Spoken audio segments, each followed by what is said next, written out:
संबंध यदि समाप्त हो गया ना, फिर कुछ बचने वाला नहीं होता।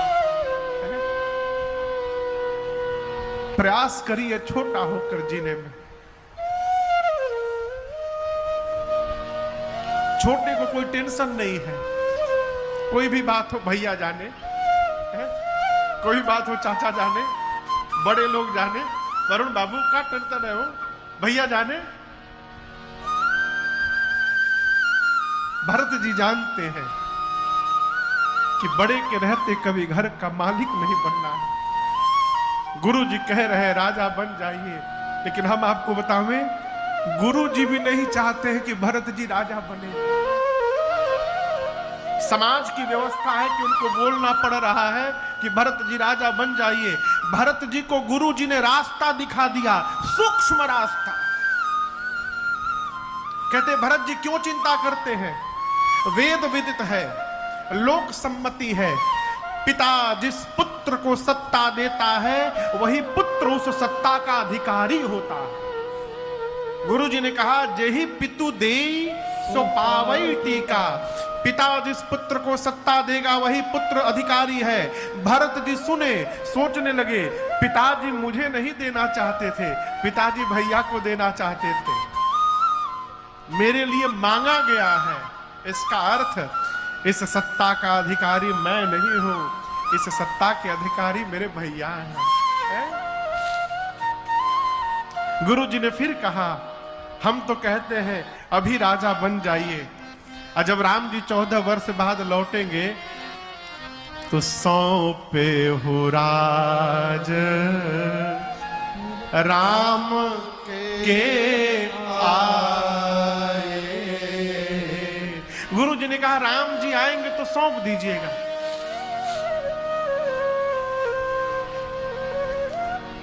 मनुष्य उसी प्रकार की बात का अर्थ निकालता है जिसमें उसको अपना लाभ दिखाई पड़ता है। ये सहज व्यवहार आपको सुना रहा हूं। हम वैसा ही अर्थ निकालते हैं जिसमें हमको लाभ दिखाई पड़ता है। गुरु जी ने कहा सौंपे हु राज राम के आए। भरत जी को कान में सुनाई पड़ा सौंपे हु राज राम के जाए। गुरु जी बोले आ करके सौंप देना, आएंगे तो सौंप देना। भरत जी समझ गए जा करके सौंप देना। यदि सौंपना ही तो आने की क्यों प्रतीक्षा की जाए, वहीं पहुंच के सौंप दिया जाए। सुमंत जी ने कहा भरत जी गुरु जी जो कह रहे करिए, कीजिए गुर आय यसु अवसि, कहां ही सचिव कर जोर। रघुपति आए उचित जस तस तब करब बहु। राम जी जब आए उस समय जो उचित लगेगा करिएगा। मां ने कहा कौशल्या मैया ने भरत जी जो गुरु जी कह रहे वही उचित है। जब मां ने कहा ना तो भरत जी फपक के रोने लगे। कहे मां आप तो जानती हैं मेरे और भैया के संबंध को, आप कह रही हैं, मैं अपनी बात कहूं गुरुदेव,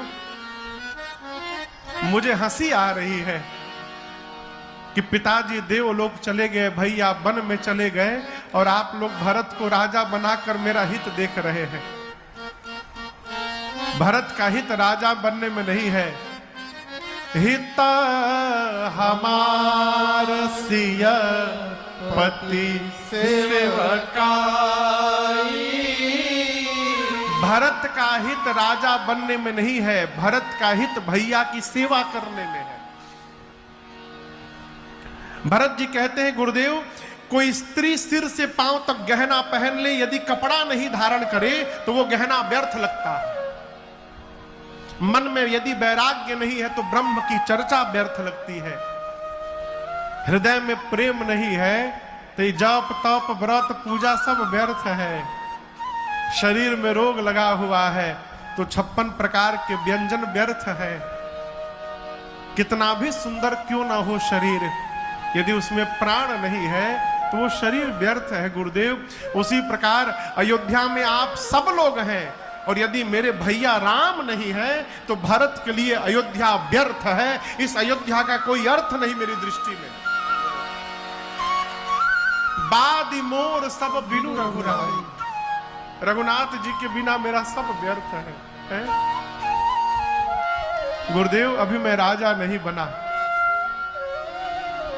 केवल ये कहा गया कि भरत राजा बनेगा। आप कल्पना करिए मैं कितना बड़ा पापी हूं, जिस भरत का नाम केवल सामने आया पिताजी मर गए, भैया वन में चले गए। सोचिए जिस दिन ये पापी सिंहासन पर बैठ जाएगा, धरती फटेगी और रसातल में चली जाएगी। आप सबने अपनी अपनी बात कह दी, आज्ञा हो गुरुदेव। तो भरत अपनी बात कहना चाहता है। गुरुजी ने कहा कहिए भरत जी। भरत जी बोले, आपन दारुण दीनता कहम सबही सिरो नाय, देखे बिनु रघुनाथ पद, जिय कै जरगी न जा। जब तक रघुनाथ जी के चरणों का दर्शन नहीं होगा गुरुदेव, मेरे हृदय का ताप समाप्त नहीं होगा। पर आपको बताऊं, भरत जी आगे जो कहते हैं वही भरत जी का चरित्र है सरकार।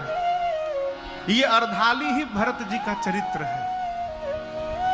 भरत जी कहते गुरुदेव, यद्यपि मैं अपराधी हूं,